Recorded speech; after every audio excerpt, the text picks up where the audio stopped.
я очень любитель природы. Мне очень нравится в природе. Видите, здесь так красиво, так уютно, очень-очень. Вообще, смотрите, какая красота тут.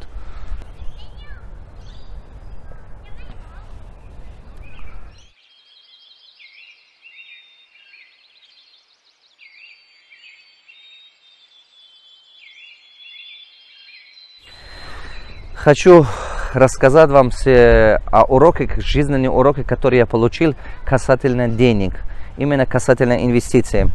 И хочу вам сказать, как лучше инвестировать и как безопасно инвестировать, как оберегать свой капитал и так далее. Жизненные уроки, которые я получил, занимаясь бизнесом за это время. Первое, что я хотел бы поделиться с вами, что бы ни было, в каком бы положении вы ни жили, какой бы у вас ни был уровень дохода, научитесь создать капитал. А как? Начните сохранить деньги, независимо от того, в каком положении вы находитесь. Потому что, сохраняя деньги, у вас шанса будет больше добиться успеха по сравнению, если вы не сохраняете деньги. Живите по своим средствам. Не покупайте то, что в дальний момент вам не по карману. Не надо брать потребительские кредиты и так далее. Не надо брать долги, чтобы просто покупать машины или покупать там дорогие ипотечные квартиры и так далее, а потом всю жизнь работать на них. Потому что это морально давит на вас и приведет к большим потерям. Живите посредством своего собственного дохода, своего капитала, но научитесь, независимо от вашего положения, ход у вас в долги, ход у вас маленький доход или большой, создать капитал. Первый совет, который я сейчас хотел бы сказать, именно создайте капитал, независимо от того, что происходит. Это урок, жизненный урок, который я получал для себя, что в обязательном порядке надо создать капитал. Если вам тяжело сейчас создать капитал, если вам трудно сейчас создать капитал, я как делал в свое время, я зарабатывал и потратил деньги, зарабатывал и потратил деньги. Я зарабатывал и начал приобрести всякие разные имущества, где-то там драгоценности, где-то там украшения, где-то там одежды, где-то там техники и так далее. А потом заметили, что деньги не остаются у меня в руках. Все, что я зарабатываю, все уходит от меня. Все то, что зарабатываю, теряю их. Вот с этим я столкнулся.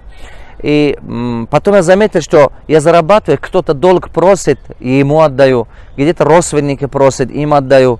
Где-то друзья просят, им отдаю. Проходит год, и мое финансовое положение не меняется. Понимаете, это было в 97, 96 годах, 8 годах. Я до сих пор это помню. Поэтому потом я пришел к такому выводу, что мне помогло. Я понял, что деньги, если у тебя нет какой-то конкретной цели, они не остаются у тебя. Я тогда начал делать такой, называл себе это клуб 10 тысяч. То есть, что значит 10 тысяч? Я просто тупо накопил 10 тысяч, потом думал, чем заняться, что делать. В тех годах 10 тысяч это было хорошие деньги, в 2000-х годах и так далее. Можно было квартиру купить, можно было там магазинчик открыть, бизнес открыть и так далее. В 2000-х годах это была очень хорошая сумма денег. Потом, когда я начал накопить 10 тысяч, я понял, что, оказывается, я могу накопить 50 тысяч. То есть я создал клуб на 50, потом клуб на 100. И это мне хорошо помогло. То есть в самом начале, самое трудное, я понял, что это накопить 10 тысяч долларов.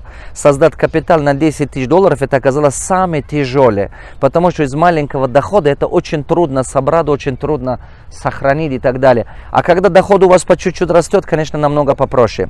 То есть я сначала создал клуб на 10 тысяч. Это помогло мне подсознательно иметь какую-то конкретную цель, зачем я сохраняю и создаю капитал. А потом я создал клуб на 50 тысяч, потом на 100 тысяч. Когда я научился клуб 100 сделать, я сам придумал этот механизм, и она помогла мне. Что это означает? Смотрите. Клуб 100 тысяч. Это означает, что накапливали я 100 тысяч и инвестировал. Инвестировал в разные проекты, инвестировал в недвижимость, покупал доли в каких-то разных бизнесах, которые потом помогли мне какой-то денежный поток иметь и так далее. То есть самая главная философия надо понимать, и самый главный урок надо понимать здесь, что было. Пока я не начал так делать, я не мог сохранить деньги. Вот как я начал так делать, то есть как я начал озадачить свой мозг, это помогло мне сохранить капитал и так далее. Передо мной начали появляться шансы, возможности. Второе, Второй важный урок, который я понял от жизни касательно денег, это обязательно надо создать денежный поток. Без денежного потока, сколько бы вы ни заработали, все равно это бесполезно. Были времена, когда я хорошо зарабатывал, были времена, когда мало зарабатывал. У вас то же самое было. У вас же были времена, когда вы очень хорошо зарабатывали, правда? А где эти деньги? Их уже нету. Почему? Потому что вы не могли их сохранить и не могли превращать в денежный поток. Когда один раз так произошло, 2 раза так произошло, 10 раз так произошло, я сильно задумался, почему так происходит. Что-то надо изменить. И я начал, каждый раз, когда накопил клуб, я начал инвестировать их в разных проектах. Где-то на денежный поток, где-то, то есть доля какой-то проекта покупал. Где-то я инвестировал на недвижимость и сдавали его в аренду, пассивный доход построили и так далее. То есть, самая важная вещь в втором уроке в том, что постройте денежный поток, что независимо от того, в будущем вы будете работать или нет, чтобы этот денежный поток был у вас. Что независимо от того, вы отдыхаете, спите, гуляете, заболели или вы постарели, независимо от того, что бы ни происходит, чтобы был денежный поток. Я это понял, когда мне уже 25-26, вот таких годах, когда мне столько заполнилось, это 2002-2003 годах и так далее, я прекрасно понял, что без денежный поток будущего нету, потому что очень тяжело. Много моих мечтей стали тяжело достижимы и так далее. Трудно было их достигать без денежного потока. Но стоило, чтобы я научился построить денежный поток, правда, дело пошло намного легче. Ну, сами представьте на минуту, что у вас есть каждый месяц денежный поток хотя бы на $5000, независимо от вашего положения, ситуации в вашей жизни. Ну, представьте такую картину, что если вы $1000 возьмете, покупаете что-то, или путешествуете на 2000, либо покупаете вещи, одежду и так далее, все равно это не исчезнет, ваши капиталы и так далее. Это очень сильно поможет вам, очень хорошо поможет вам. Поэтому философия денежного потока в том, что хоть ты сколько бы ни брал, или даже самое интересное, если вы нечаянно какую-то ошибку совершали. Например, у меня было много ошибок. Я инвестировал куда-то, откуда-то, где мои деньги не возвращались. Я вкладывал деньги в те проекты, которые не понимал. Бывают такие ошибки, я в следующих уроках расскажу вам. Представьте на минуту, что вы где-то $10 000 инвестировали, а эта программа оказалась как-то неправильно, или вы ошибочно инвестировали куда-то, где эти деньги не возвращались к вам. Это же большая проблема, правильно? Потому что вы эти $10 000, может быть, накопили 2 года, 3 года. Понимаете, да? Когда нету денежный поток, когда у человека нету денежный поток, он работает на зарплату $500 или $1000 и по чуть-чуть накопит это $10 000, а вдруг куда-то инвестировал, и эта инвестиция оказалась ошибочна, это большая потеря на самом деле. Потом опять 2-3 года придется накопить. Но если у вас есть денежный поток на $10 000 или на $5000, пусть будут даже на $2000, это же все равно хорошо, чем без него. Поэтому если вы вдруг потеряете где-то свои инвестиции, ничего не страшного. У меня были такие случаи, я много раз потерял свои инвестиции. Третий урок,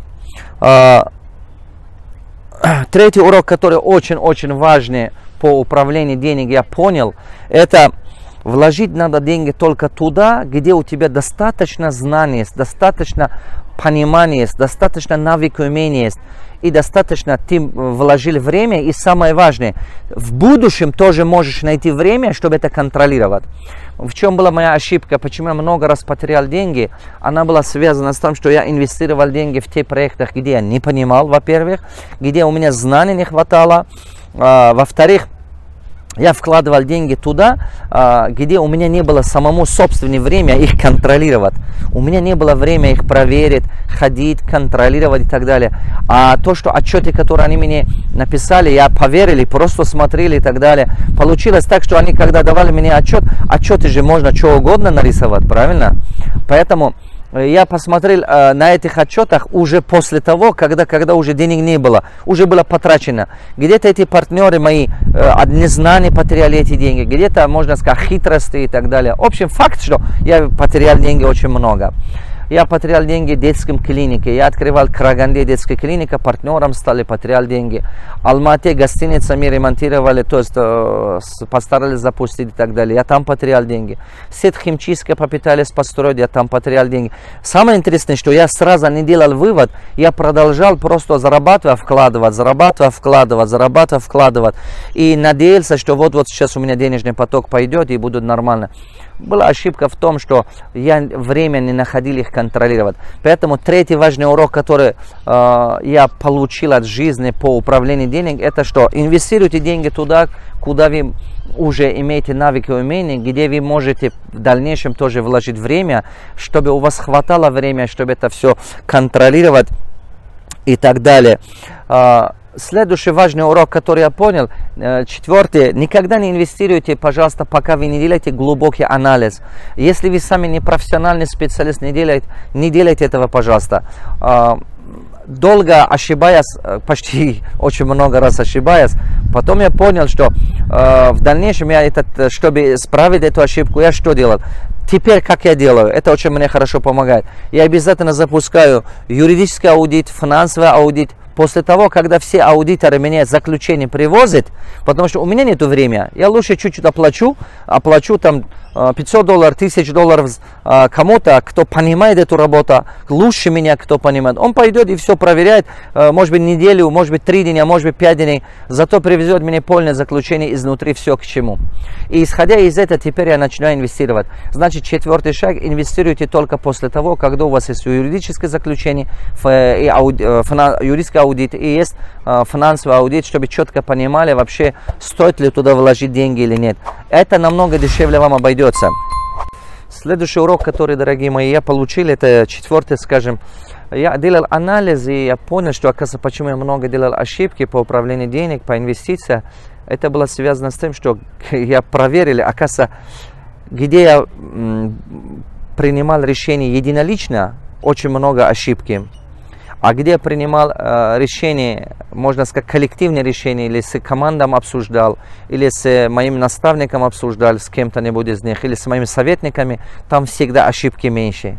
Поэтому, дорогие мои, если вы инвестируете более $10 000, пожалуйста, с кем-то посоветуйтесь, так дешевле обойдется вам. Хотя бы спрашивайте своих друзей или кто в этом хотя бы чуть-чуть разбирается. Но советуйтесь только с теми, кто понимает эти дела, кто в этих областях профессионал, но никогда не советуюсь с тем, кто не понимает этих вещей. Потому что это не поможет вам, это наоборот, они наоборот вас будут негативно настраивать, наоборот убивать вашу мечту и ваши желания.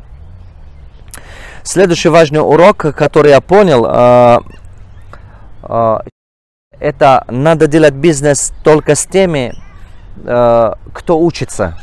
Не делайте бизнес с теми, кто не учится. Если вы делаете бизнес с теми, кто не развивается, все равно в будущем вам придется расставаться. У меня были партнеры, которые я работал, вложил деньги, помогали им, таскали их. Я, честное слово, устал в конце концов. Я просто наступил момент, когда устал от них, потом просто оставил в сторону и перестал на них внимание обратить и так далее. Потому что они не растут. Они становятся для вас обуза, они становятся для вас головной боль и так далее. Поэтому лучше работайте, делайте бизнес с теми людьми, которые растают, развиваются. Если вы слушаете мое видео, значит вы человек, который ищет, вы человек, который развивается, вы человек, который стремится к развитию. Понимаете? Если вы сейчас меня слышите, значит вы такой человек. Поэтому идите таким способом. Работайте, станьте партнером с теми людьми, кто развивается, кто учится. С такими людьми легче работать, потому что у них сознание гибкое. А если человек не развивается, он постоянно будет вас обвинять, постоянно будет недовольными, постоянно будут претензии к вам иметь. Чего я понял в бизнесе, как хороший урок, который я получал, не делайте бизнес с теми людьми, у кого есть много долги, кредитов и так далее. Потому что люди, которые имеют долги, кредиты, у них сознание ограничено. И самое важное, их проблема станет вашими проблемами. Они заражают вас мышление должника, во-первых. Во-вторых, эти люди могут вам в нужный момент подводить вас. Просто они из бизнеса могут эти деньги взять, куда-то потратить, и вы ничего не поделаете с этим. Ничего не можете поделать с этим. У меня были такие случаи, что я вкладывал деньги с одна девушка пришла ко мне, несколько раз мои тренинги, приглашала меня быть с ним партнером. Я вложил в ней около $500 000, и до сих пор, а сейчас она сама в тюрьме сидит от того, что куча долгах и так далее, и так далее. И я потерял деньги, получается, понимаете? Много таких случаев в моей жизни были. Это урок жизни, урок, который я понял. Не вложите деньги от чувства жалости, не вложите деньги от чувства уважения, что это хороший человек и так далее. Вы всегда должны минимизировать свои риски. максимально минимизировать свои риски. Да, чувство дружбы и так далее, родственные отношения и человечность, это важно, это хорошо. Но почему вы должны платить за чужие ошибки? Поэтому на моих уроках делайте вывод. На это вот видеосоветы, которые вы сейчас смотрите, на самом деле это, может быть, для вас это звучит как слова, это все то, что я сейчас рассказываю. Для вас, может быть, это звучит как слова, но эти советы обошлись мне несколько миллионов долларов. На самом деле это так. Они обошлись мне несколько миллионов долларов. Но сначала, пока не было у меня опыта, я очень много потерял. Но продолжая, постепенно накопил опыт. Но это очень дорогой опыт обошлось. Поэтому эти выводы сейчас вложил в это видео, чтобы, возможно, кому-то они поможет. Потом они мне помогли, соответственно, мое состояние, которое сегодня я владею, постепенно строить, постепенно эти компании построить. Мой совет к вам: никогда не давайте никому в долг. Это тоже от своего личного опыта я это понял. Потому что я давал деньги в долг людям, самое интересное, от того, что просто им помогать. У меня очень развито чувство, вот это желание помочь другим людям. Это хорошее чувство, но оно не должно пойти на минус вас. Оно не должно стать для вас проблема. У меня были такие случаи даже, что я свои деньги отдавал другим людям, а потом сам ходил под проценты, брал деньги, чтобы свои проблемы решать, свои дела решать. Просто очень друзья, очень близко знакомые и так далее, ученики были у меня. Чтобы им помогать, я давал им деньги, вкладывал в них деньги и так далее. Дали им даже просто в долг отдавали и так далее. А потом, когда мне самому нужно было, может быть, через 2 дня, через 3 дня, я сам ходил по процентам, брал, чтобы решать свои проблемы и так далее. Но, в конце концов, все равно, когда мне нужно стало, я начал просить у них: верните деньги, они начали обижаться на меня. Я пришел к пониманию, что сейчас, когда люди просят у вас деньги, лучше не давайте. Они все равно обидятся. Либо они вначале обижаются, либо в конце обижаются, когда вы просто вернут. Понимаете? Когда вы просто вернут, они все равно будут обижаться. Но только если в конце вы просто, потом вы просто вернут, они обижаются. Во-первых, они обижены на вас, во-вторых, у вас денег нет. Понимаете? Потом, чтобы свои собственные деньги вернуть, вам придется снова им звонить, просить и так далее. Получается, что свои собственные деньги как будто повторно зарабатываешь. Это такая головоломка, это такая нервотропка, честно скажу вам. Это намного сложнее, чем новые деньги зарабатывать. Потому что новые деньги, когда вы зарабатываете, в этом есть больше вдохновения, больше настроя, больше энергетика, больше позитива. Новые деньги, когда вы зарабатываете. А вот старые свои деньги вернуть, это негативно отражается у вас, потому что вы звоните на них, вы расстраиваетесь, вы злитесь на них и так далее, и так далее. Поэтому лучше не давайте никому деньги и ни у кого не берите долг. Не берите долг, долги не поможет вам. Долги, наоборот, толкают вас назад. Я заметил очень интересную вещь. Я часто своим ученикам советовал, что откладывайте деньги, по чуть-чуть накопите капитал, потом потихонечку свой капитал вложите, инвестируйте и потихонечку стройте себе денежный поток, а потом потихонечку, в зависимости от своего собственного денежного потока, беритесь на такие проекты, то есть возьмитесь на такие проекты, которые вам по карману, и потихонечку, постепенно вы увеличиваете свой доход и увеличиваете свое состояние и так далее. Знаете, за 21 год работы, которую я сейчас как бизнес-тренер работаю, я видел много разных людей. Я заметил очень интересную вещь. Есть люди, которые по чуть-чуть начали накопить, откладывая деньги, постепенно дошли до хорошего состояния. Это тоже мои ученики, которые перед моим глазам, они это делали. Но есть точно так же, я встретил других людей, которые мне сказали: наставник, это очень долго. Пока я накоплю, актуальность этого проекта уходит. Пока я накоплю, возможно, чего-то изменится. Это все подорожает и так далее. Я лучше займу где-то-нибудь и этот проект использую, а потом зарабатываю и верну эти деньги. Я сказал: хорошо, делайте. Знаете, самая интересная вещь. Некоторые из них мне сказали: я какие-то движения сделаю, что-то продам, либо где-то займу, где-то что-то привлекаю и так далее. То есть какие-то движения сделаю, и я это быстрее пойду. В итоге что произошло? Теперь вот спустя 21 год мой опыт что показал? Больше половины тех ребят, которые где-то занимали или пытались какие-то движения делать, до сих пор находятся на том же уровне, где были 10 лет назад или 15 лет назад. И больше половины из них, наоборот, создавали себе дополнительные проблемы. В долгах попали, замучились и так далее. Потом им пришлось даже продавать то, что у них было раньше. Дома, которые от родителей, квартиры, которые от родителей осталось даже. И этого им пришлось продавать. Понимаете? Они брались на проектах, которые им было не по силам и так далее. Это все увеличивало у них проблемы, обязательства и так далее. Потом я пришел к выводу, что те ребята, которые по чуть-чуть откладывали, накопили, построили денежный поток, большинство из них достигли цели. Большинство из них даже состояние имеет сейчас больше, чем я. Понимаете, у меня есть ученик, который зарабатывает больше 30 миллионов. Понимаете, в год. Больше 30 миллионов. У меня есть такие ученики. И я сейчас смотрю, анализирую, вижу это все. Эти ребята были намного внизу, когда их начали обучать. Сейчас они даже обгоняли меня даже. Они очень далеко пошли и так далее. И самое интересное, они не брали долги и так далее. Теперь я пришел к выводу, что самый короткий путь — это накопить свой капитал, хоть небольшую сумму, и постепенно, последовательно развиваться. Потому что большее количество таких ребят добились успеха. А те, которые просто много занимали и так далее, думали, что быстрее пойдут, наоборот, они тормозили, наоборот, они потеряли много, потому что иногда рынок не всегда одинаково бывает, иногда бывает рост, иногда бывает спад и так далее. Они очень много потеряли. Дорогие друзья, это было 8 уроков по инвестиции. Надеюсь, что они вам в чем-то помогут, но помните, эти уроки, они мне обошлись несколько миллионов долларов.